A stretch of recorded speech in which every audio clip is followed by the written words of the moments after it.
This is the Roller Coaster Podcast, and I'm your host, Lucy Q. Life is a wild ride. It has twists and turns. It's scary, exciting, and downright fun. So throw your head back, arms in the air, and come along with me for the ride. Life is like a roller coaster, baby, baby. I wanna ride. Okay, before we get started, check out nectargrowth.com. nectargrowth.com. It's free to join, but not for long. Nectar is an extension of the roller coaster. It's where you can start your own journey of self-exploration and growth. In Nectar, you'll find different topics of interest, daily blogs, affirmations, journal prompts, and you can connect with some of the fantastic coaches that have been on the roller coaster. Soon, we'll be adding videos, meditations, live discussions, and events. Our signature course is a journey of self-improvement, and it's valued at $397. But once you join, it's available to you at no cost. So if you're feeling stuck, if you feel like you need to change and not sure where to start with Nectar Growth Network. Come join us. You know you're worth it. Now, let's get on with today's show. Okay, ladies, you don't need me to point out how our hormones can create a constant state of upheaval, especially when we're talking about our menstrual cycles. Even if you're not getting your monthly visits from Aunt Flo, your hormones can still be raging. It's on these days that self-care is even more important than ever. Joining me today is Molly Wilder to chat about hormones, menstrual cycles, and all things self-care. Hi, Molly. Hey, Lucy. Thanks for that introduction. That's wonderful. All things self-care. It's like the pinnacle of my life, especially right now with what the world's going through. I think self-care is so much more important than it ever has been in any of our lives. And it's exciting. It's empowering to dive into daily practice of self-care. So I'm so excited to have this conversation with you. Well, what was it that brought this in particular? You know, self-care, we talk about a lot, and it's crucial to our everyday well-being, but I've never actually thought about it in the context of our menstrual cycle. So, you know, what was the catalyst for you bringing that into the conversation? Yeah, so self-care with the menstrual cycle has been something that has reconnected me to myself.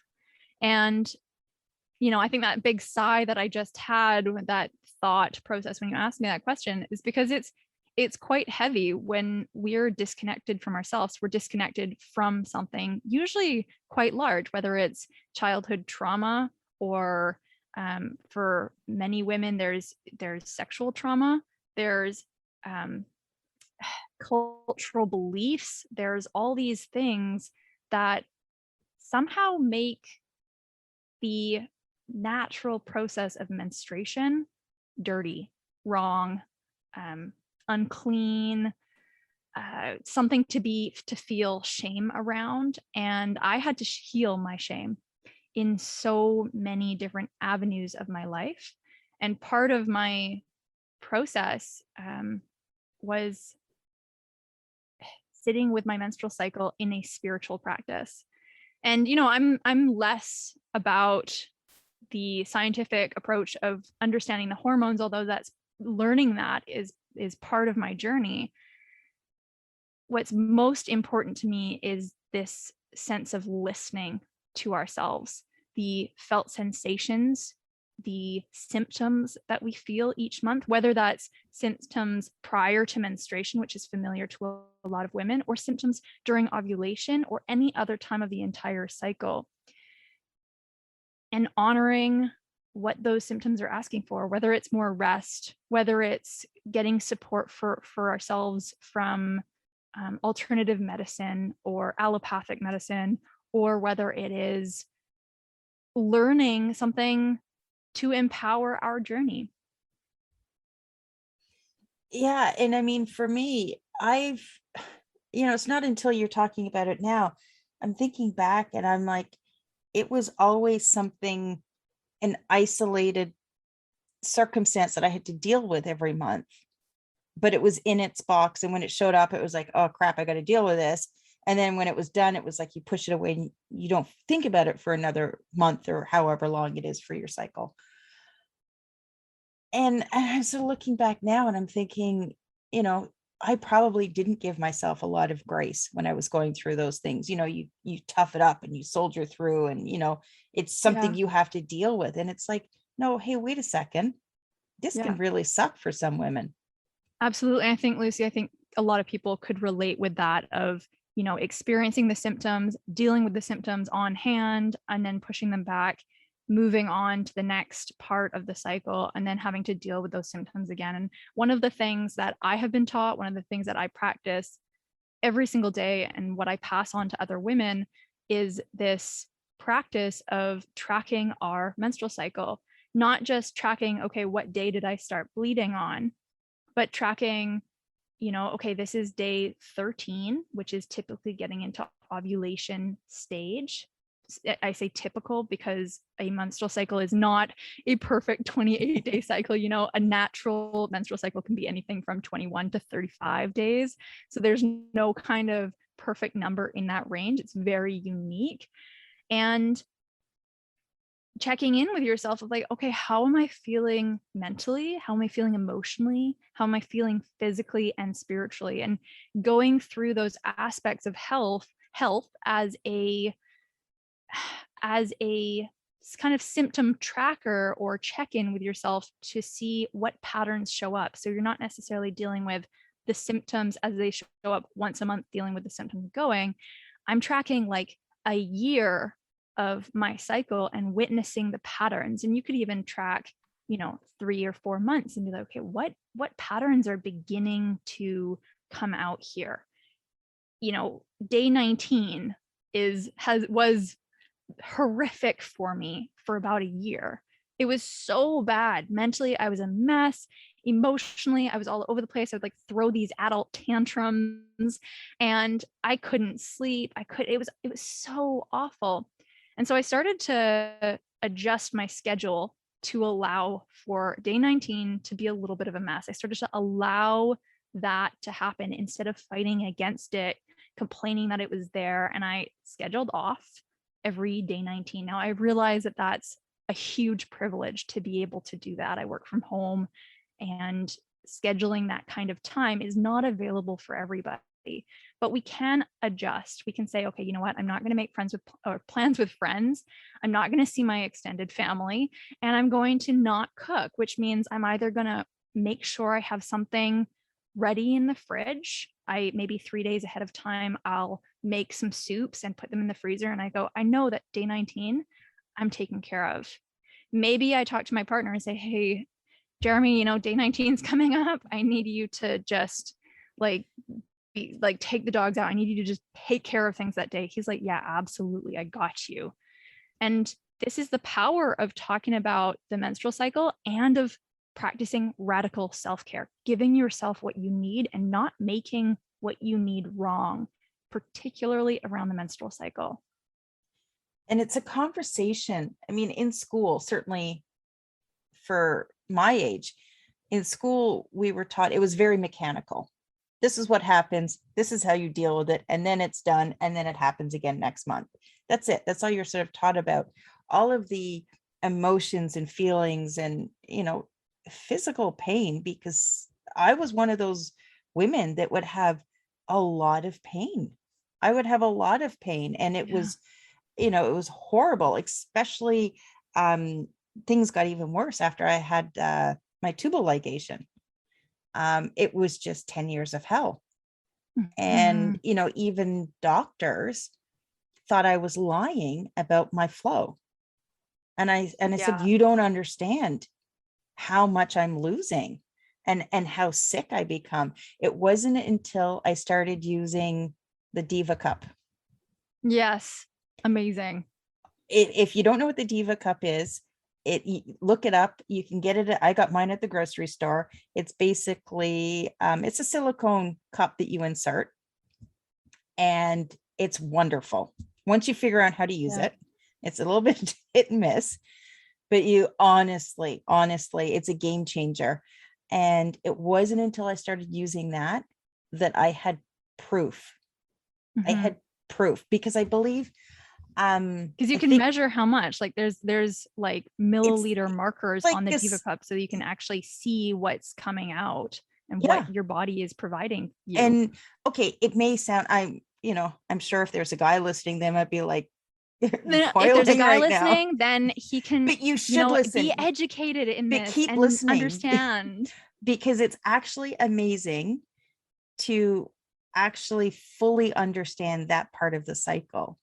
Yeah. And as you said, how much you're actually losing.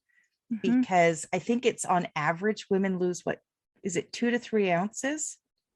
I think It was something, it's I think it so depends actually, and I don't know if all the kind of data is out there. I think because on average people say that, oh yeah, women have a 28-day cycle, but that's not actually true. So I don't think yet there's enough data to even give what we think, what we have thought for so many decades is normal for women. We're learning that, oh, that's actually not true. And there's a really great book, and I'm blanking on the author right now, but it's called Heavy Flow. And she dives deep into um, the more scientific aspect. Like, I'm very much the spiritual self-care aspect of the menstrual cycle. And she is like understanding the hormones, understanding the benefits of the menstrual cycle. Not like it's not just to have babies. This is not why, this is not the only reason we have a menstrual cycle.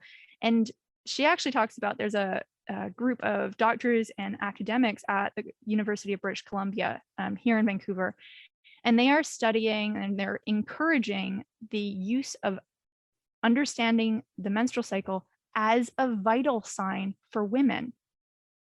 So you know how, we have our breath rate, we have pupil dilation, we have skin color, we have our heartbeat, our heart rate, our resting like the heart rate variability. We have all of these vital signs that can tell us so much about what's happening in the body, whether it's stress, whether it's physiological issue, whether it is you know, all these different elements that we typically go to the doctor for. If we can now understand our menstrual cycle, track it for a few months, and give that information to our doctors, this is a vital sign for our overall health and well-being. And so these doctors and academics at the University of British Columbia are pushing for that to be a normal practice. And it is absolutely phenomenal work. do they have any either a hypothesis or any outcomes that they believe can be measured with this piece of data? I can't answer that question off the top of my head. I would have to dive back into Heavy Flow and dive back into their work. And I hadn't really prepared that aspect Oh, no, no, of no, this it's all fair. conversation. But for We're anyone going who's down a listening who's rabbit hole. interested, totally, and it's so good. And for anyone who's interested, like Heavy Flow, there's Heavy Flow and Wild Power. And Heavy Flow is like the science, the hard data, the really fundamental information that I think a lot of women should have in their back pocket to understand their body. And then Wild Power is like empowerment through self-care and the menstrual cycle. So those are two books that I have in my like library that really empower female health in the mental, emotional, physical, and spiritual aspects of our experience. Well, yeah, because our menstrual cycle itself, it should have, it has certain markers in it because, whether you're talking about flow, whether you're talking about the consistency, whether you're talking about the The color, color, yeah. it all matters. But the Yes. problem, certainly, I mean, in Canada, our healthcare system can be hit or miss. I don't think I've had a family doctor in, I don't know, 8 years or more. So, when you happen to see a doctor and you try and explain something, I don't get the feeling that they are well informed. on the Mhm. topic. It's almost like women's menstrual cycles is, Yeah. you know, an afternoon class sometimes when it comes to, Yeah. what And doctors. I think it depends on the doctor. I had a great doctor, and we talked pretty openly about my cycle, and I was like, "Oh yeah, I'm on day 12." And she's like, "Okay, how's that going for you?" And I think it has to start from us. If we start pushing that narrative, they will start listening. And I think the people that I really want to highlight who have it down are Chinese medicine practitioners, Ayurvedic practitioners, people who do, I can't remember the name of this type of medicine, but it's like live blood analysis. The in-depth questions that I've received from all of those practices about my menstrual cycle, including from male Chinese medicine practitioners asking, how's your menstrual cycle? What's going on for you? Is there anything that is not like happening for you in the last kind of month or two that hasn't been normal for you? They are the ones normalizing these questions because it's so relevant to their branch of medicine, and it is exemplary. And I'm so excited for that to grow into the allopathic medicine as well, in the allopathic medicine community as well. Yeah, and I guess this is going to come from your comfort level, um, how old you are, how you are raised, but it can still be a bit of an embarrassing conversation to have Mhm. with a doctor that's essentially a complete stranger. Yeah. Yeah. And I think that's where the shame comes in. And this is where the work that I do is so important to me, because all of these emotions, they come with core beliefs, they come with old narratives and stories. And this is the deconstruction that we get to do inside of ourselves to empower ourselves outside of that shame. And one of the things that I've learned about shame is we can heal it through exposure. So talking about the shame, like actually stating, when I talk about my menstrual cycle, I feel a lot of shame. And this can be, like this can be with everything, like pregnant women going in for pelvic exams or anything that they need to. If there's something that's not necessarily normal, we need to be able to talk about it.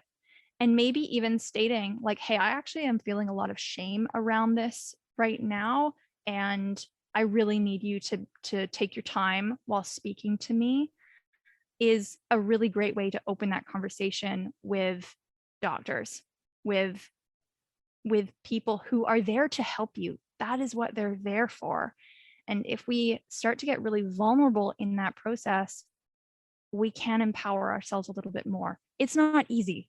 This work is not easy, and it brings up a lot of stuff, but this is the daily work that I am committed to. So how specifically are you working with women? I offer I offer a women's group. So I've been hosting women's groups for the last 4 years. It started in my home, and then it kind of transitioned through COVID and everything else that transitioned online, as everything has transitioned. And we, because I'm also, like I teach self-care. I've been teaching self-care for a long time, but I haven't been teaching self-care with the menstrual cycle for a long time. And I've been learning from my teachers and sharing what I know as I learn it, as I practice it in my own life. So this is something that we talk about quite frequently in the women's group. And it's really interesting because we have all ages in the women's group. I think we have the youngest is in her early mid 20s, and the oldest, I think, is in her mid 60s and well beyond the years of menstruation. So we're talking about menopause. We're just having the conversations. We talk about the stuff that goes with menstrual cycles. Like sometimes hemorrhoids go with them, and it's uncomfortable to talk about and it's embarrassing. But when you talk about it, it's not, you're not alone in it. This is stuff that happens with the body. And when you create the safe community to have those kind of conversations, all of a sudden you can take control of your body. You can begin to heal without hiding in the shadows. And it is so powerful. And so that's one of the ways that we work. It's witnessing, witnessing how we feel. So on a felt sensation level, what's happening in my body, not just in my womb, what's happening all over my body. You know, is there tightness in my chest? Is there constriction around my throat? Do I feel my skin is like really tight on my body? Do I feel a weight on my shoulders? Those kind of descriptive things of the felt sensations that could be present at any one time. You know, is my mouth really dry? And then we sit with that, we take time and we go, okay, is there an emotion present with me right now? Yeah, you know, I actually have the emotion of guilt, and there's a little bit of shame, and I feel a lot of sadness. Instead of going into a story about those emotions and about those felt sensations, you know, oh, I feel this sadness because such and such happened earlier in the day, and I feel kind of a lot of anger because she shouldn't have done that, or what have you. We bring it back to the raw moment based on what you're feeling, the felt sensations and the emotions. What do you need? And so it's getting really honest with ourselves of practicing this self-attunement and self-compassion to provide ourselves, to not only provide ourselves with what we need, but to state it aloud, to state, I need this. I need this from myself, or I need this from my partner. I need to have this conversation, and taking 100% responsibility for our needs. This is like what I call radical self-care and radical self-nurturing. And it, what we've seen, and there's a core group of women that I've worked with every single week for the last 10 months, is so much more confidence in the day-to-day, so much more ability for peace throughout the day, because we are putting ourselves first. So much more ability to show up for our community, our friends, our family from a place of fullness and generosity versus a place of I have to do this for them. And it feels like, even talking about it, like I feel emotion rising in my chest right now, because I'm so exceptionally proud of the work these women are doing, and I'm so exceptionally, I feel so much joy at their peace. Even, you know, we all have tough times. We've all been through a lot in the last 10 months, and there's been really hard stuff happen within this core group. And yet they're finding peace by providing for themselves what they need. And so that's the, you know, that's the kind of long-term work that I do. I also teach a course called Creating on Purpose, which is kind of fun and light and playful, but also, you know, a step into the shadow side, the intuitive side of us, where we're working with the lunar cycle and the menstrual cycle in unison, to begin to witness and observe how we shift and change throughout the month. So perhaps, you know, that time after menstruation leading up to ovulation, so the follicular phase of our cycle, that might correspond with the waxing stage of the lunar cycle. So the waxing crescent through the first quarter moon to the full moon.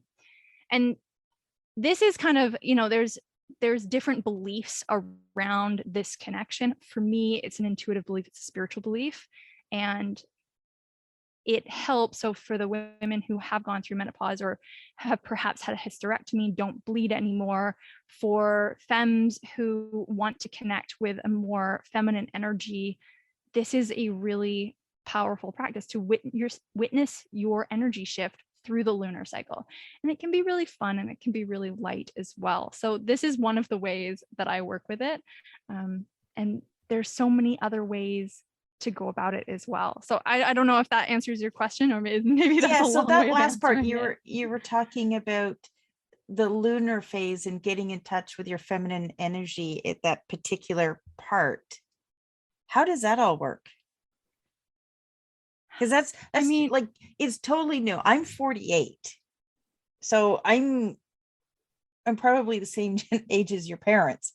So You're how not. No, my oh parents are in their 70s. oh okay, you look you look about the same age as my kids. So well, my kids are adults, I should say that. I'm in um my 30s, by the way. oh okay, well you're um so certainly for my generation this isn't something to talk about. It was just something that you kind of privately got through. I remember when you first got your period in school, you kind of talked to your friends and, you know, you always knew who was having their period because that was the days that they're carrying their purse to and from classes, that type of thing. So it's all like, Mhm. oh my God, are people going to notice? Are they going to know? Are they going to talk about me? Yeah. Secretly asking your friend for a pad or a tampon, being like super, super subtle about it. Oh yeah, just like God forbid. And it Yeah. was difficult. It was. It Mhm. just wasn't. And it's funny because I hear we have two sons and I hear them sort of talk about it. And honestly, they didn't get it from me because I never talked about it until they were older. I think we've kind of had it's come up in passing type of thing. It's not something that you sit down and have a conversation with your sons Mhm. or um so it was, yeah, growing up it was really confusing. So even the process of going through, well, what do I feel in my body and what emotions do I have, what do I need, I've never ever thought of it that way, never. And Yeah. even now, like a couple of weeks ago we did a short road trip. We went up to Cape Breton, did the Cabot Trail, and I don't know what came over me that day, but all I wanted to do was cry. And Mhm. songs kept coming on. I looked at my husband and I'm like, oh my God, if I listen to one more of these songs, I'm going to be in tears. So he changes the radio and I'm sitting there, and he looks over, he goes, why are you crying? He's Yeah. like, what? And I'm like, I'm just extremely emotional today. I have no idea what my hormones are doing, but I'm just going to sit here and cry for 5 minutes if that's okay with you. It's amazing. My partner came in last night.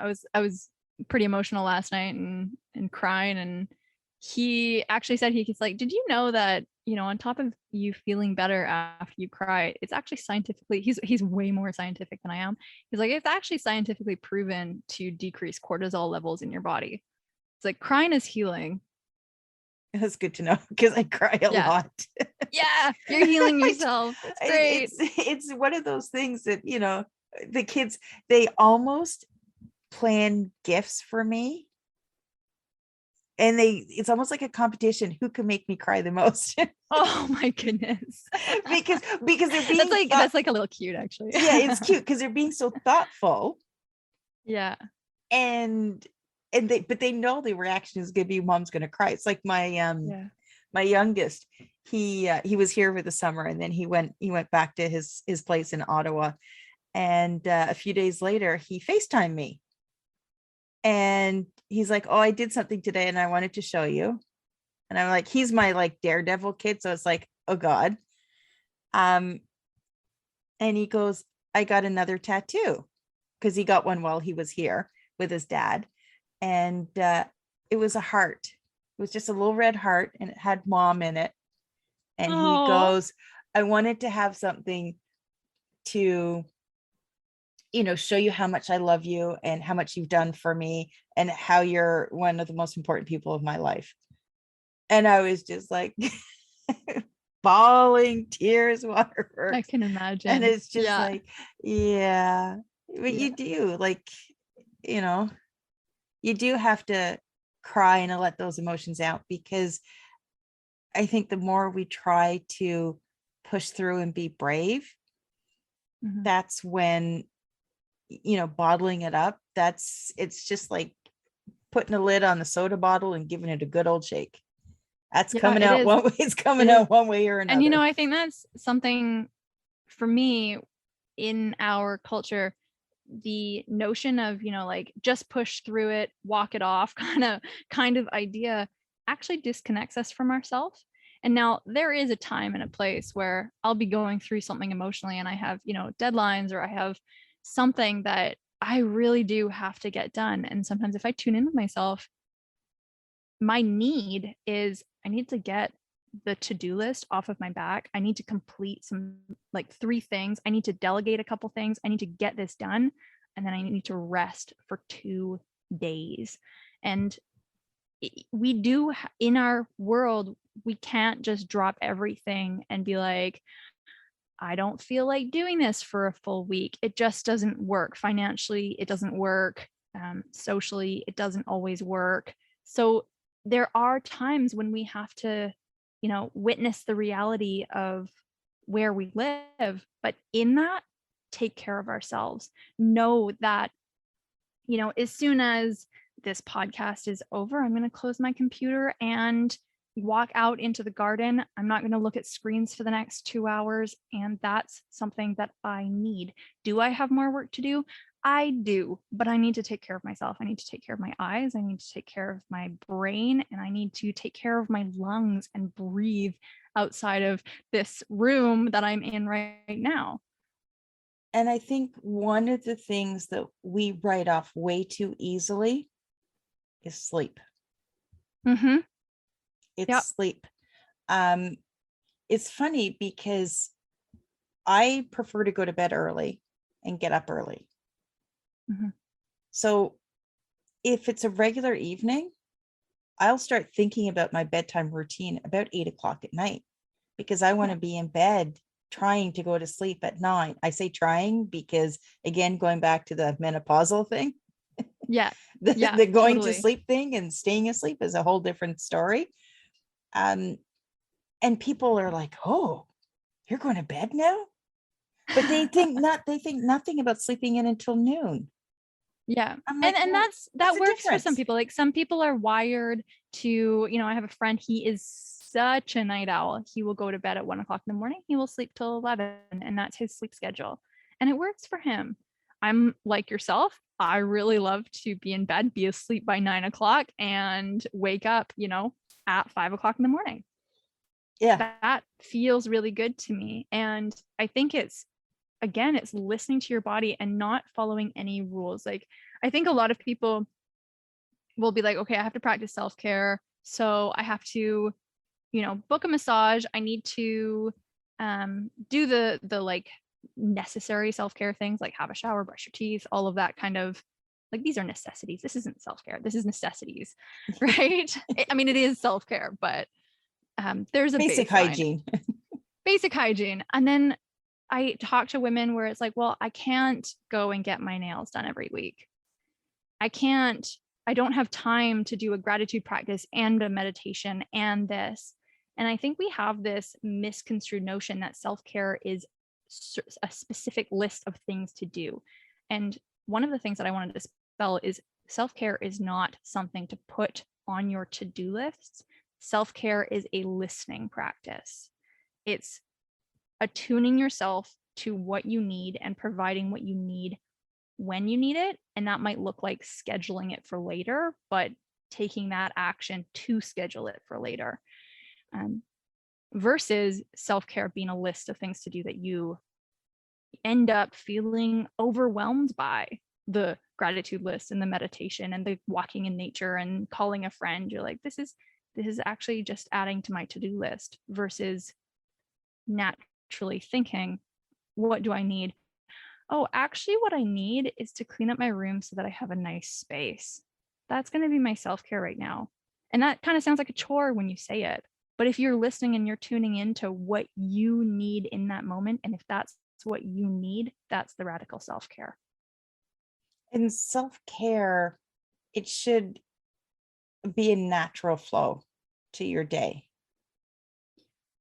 It should, Yeah, like, although it shouldn't be, I think in a like you said, it's not perfect task world it oriented. is. Yeah, it's not It's not task task oriented. oriented, but to start, it is, we say the word should, but so many people aren't wired that way. We haven't grown up in our colonial culture doesn't prioritize flow.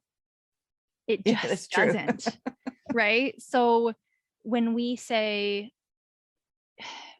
like, oh yeah, it could just mix in with the rest of your day. For some women, it's like, okay, and how am I going to do that? What do you mean? what do you mean? Right?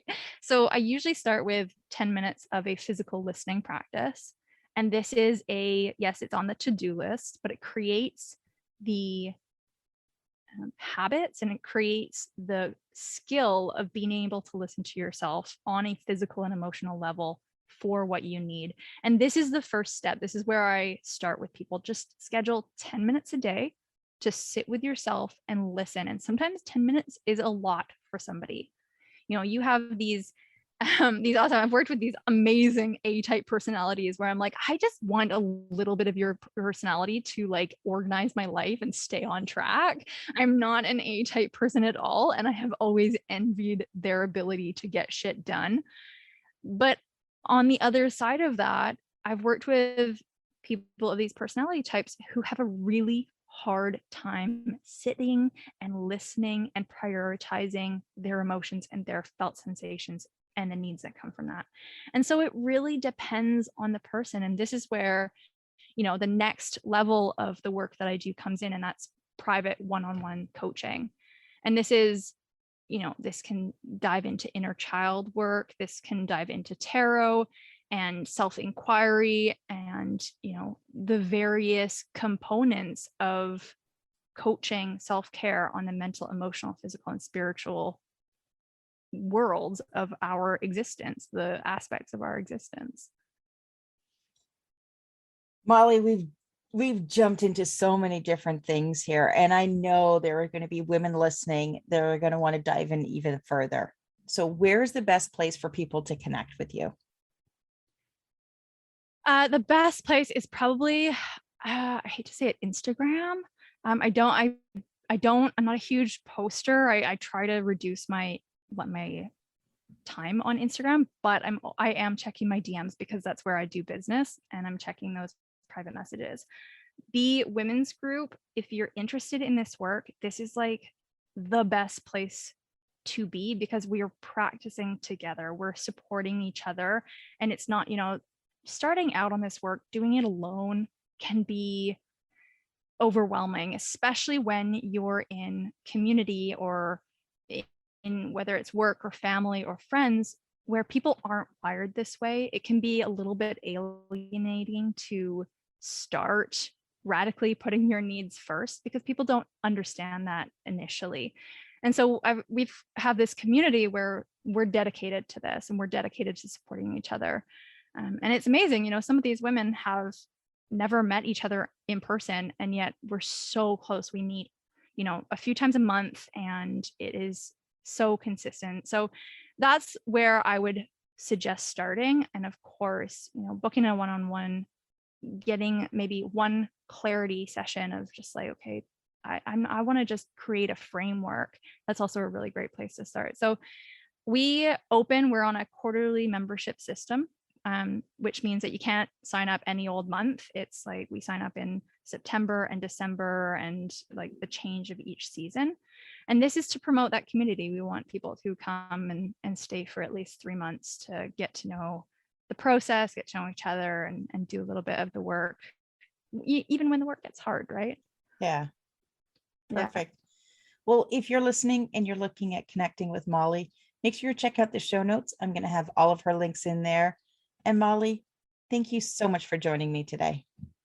Thank you so much, Lucy. This felt really great to have this conversation with you. Thanks for listening to this episode of the Roller Coaster Podcast. Want to chat or share your ideas about today's show? Pop me an email at hello@therollercoasterpodcast.com. Don't forget to connect with me on Facebook and Instagram at The Roller Coaster Podcast. Our theme song, Roller Coaster, was performed by The Lucky Setback. Audio editing by the one and only Jeff Quigley of Quigley Creator.